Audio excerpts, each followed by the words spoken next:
This video provides an overview of the physiology of the respiratory system, covering its essential functions, mechanisms, and processes. The respiratory system performs several critical functions for the body. These include gas exchange, filtering inhaled air, producing sound, regulating body heat and water levels, and controlling blood pH. Its primary role is to obtain oxygen for the body's cells, while eliminating the carbon dioxide that those cells produce as a byproduct. Breathing, or pulmonary ventilation, is the process that allows this exchange to happen. It consists of two cyclic phases: inhalation to draw gases into the lungs, and exhalation to force them out. Respiratory events are categorized into three types: pulmonary ventilation between the lungs and atmosphere, external respiration between alveoli and pulmonary capillaries, and internal respiration between capillaries and tissue cells. These diagrams illustrate the side and anterior views of the chest cavity during the processes of inspiration and expiration, showing the roles of the diaphragm and intercostal muscles. Inspiration is an active, energy-requiring process where the diaphragm contracts and flattens. Expiration is typically a passive process relying on the elastic recoil of the lungs and chest wall. Both are triggered by phrenic nerve stimulation.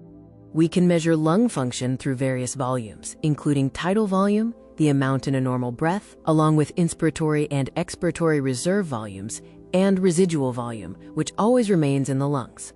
Lung capacities are calculated by combining these volumes. This includes inspiratory capacity, functional residual capacity, vital capacity, and total lung capacity, all of which vary by biological sex. This graph visualizes the relationship between different lung volumes and capacities, highlighting how air moves in and out during breathing cycles. In summary, respiration involves three steps: pulmonary ventilation, external respiration in the lungs, and internal respiration at the tissue level, where cells use oxygen to produce ATP. During inhalation, the pressure inside the alveoli must drop below atmospheric pressure. This is achieved by increasing the size of the lungs. Exhalation is a passive process that begins when respiratory muscles relax. Elastic recoil of the chest wall and the inward pull of surface tension allow the lungs to spring back, forcing air out. This diagram compares the physical changes during inhalation and exhalation, showing how pressure differences drive the movement of air into and out of the thoracic cavity.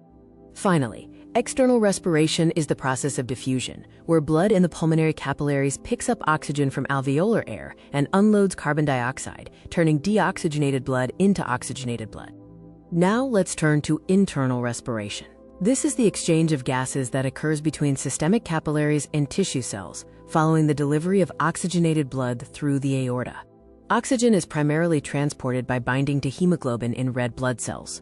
Only a small fraction is dissolved in plasma. This process is reversible, allowing oxygen to be released in the tissues. The affinity of hemoglobin for oxygen is influenced by several factors, including the partial pressure of oxygen, acidity, carbon dioxide levels, temperature, and a compound called 2,3-bisphosphoglycerate. Increased acidity, or a decrease in pH, reduces hemoglobin's affinity for oxygen. This structural change helps release more oxygen to the tissues where it is needed most. This chart illustrates how blood pH affects the oxygen-hemoglobin dissociation curve. You can see how lower pH levels shift the curve, facilitating oxygen release. This slide displays information regarding the impact of carbon dioxide on hemoglobin affinity, further explaining how metabolic activity influences oxygen delivery. Temperature also plays a role in oxygen release. Higher temperatures, often present in active tissues, promote the dissociation of oxygen from hemoglobin. The molecule BPG, or 2,3-bisphosphoglycerate, acts as another regulator that decreases hemoglobin's affinity for oxygen, assisting in oxygen delivery to tissues. This diagram provides a summary of the various factors that shift the oxygen-hemoglobin dissociation curve, affecting how much oxygen is carried or released. Carbon dioxide is transported in the blood in three ways: dissolved in plasma, combined with hemoglobin as carbaminohemoglobin, and as bicarbonate ions. The majority of carbon dioxide is transported in the form of bicarbonate ions, which form when carbon dioxide reacts with water inside red blood cells.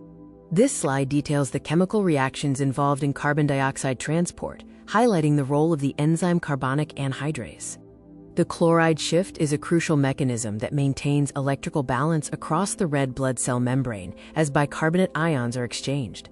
At the lungs, these reactions are essentially reversed. Bicarbonate recombines to form carbon dioxide, which is then exhaled from the body. This final summary outlines the overall process of gas exchange and transport from the tissues back to the lungs for expiration. This slide displays information regarding the control of respiration, specifically focusing on the respiratory center located in the brainstem. The medullary respiratory center in the medulla oblongata helps regulate the basic rhythm of breathing, consisting of both dorsal and ventral respiratory groups. The dorsal respiratory group plays a key role in quiet breathing, while the ventral respiratory group becomes active during forceful breathing. In the pons, the pontine respiratory group modifies the activity of the medullary centers, helping to smooth out the transitions between inspiration and expiration. This diagram illustrates the locations and connections of the respiratory centers within the brainstem, showing how they coordinate breathing signals. Breathing is also influenced by cortical inputs from the cerebral cortex, allowing us to voluntarily alter our breathing patterns, such as during speaking or singing. Chemoreceptors play a vital role in adjusting ventilation. Central chemoreceptors detect changes in pH and carbon dioxide in the brain, while peripheral chemoreceptors monitor the blood. Peripheral chemoreceptors, located in the aortic arch and carotid arteries, are sensitive to oxygen, carbon dioxide, and hydrogen ion levels in the blood. When blood levels of carbon dioxide rise, this is detected by chemoreceptors, triggering an increase in the rate and depth of breathing to restore balance. This slide provides a graphical overview of the feedback loops involved in the chemical regulation of respiration. Other factors influencing breathing include the inflation reflex, which prevents overinflation of the lungs, and responses to pain, temperature, and emotions. The Herring-Breuer inflation reflex, initiated by stretch receptors in the lungs, sends signals to the medulla to end inspiration before damage occurs. During physical exercise, the body requires more oxygen and must expel more carbon dioxide, leading to rapid adjustments in respiratory activity. This slide summarizes the various stimuli that trigger changes in respiratory rate, including chemical, neural, and physical factors. In conclusion, the respiratory system is a finely tuned mechanism, coordinating neural control and chemical feedback to maintain homeostasis for the entire body.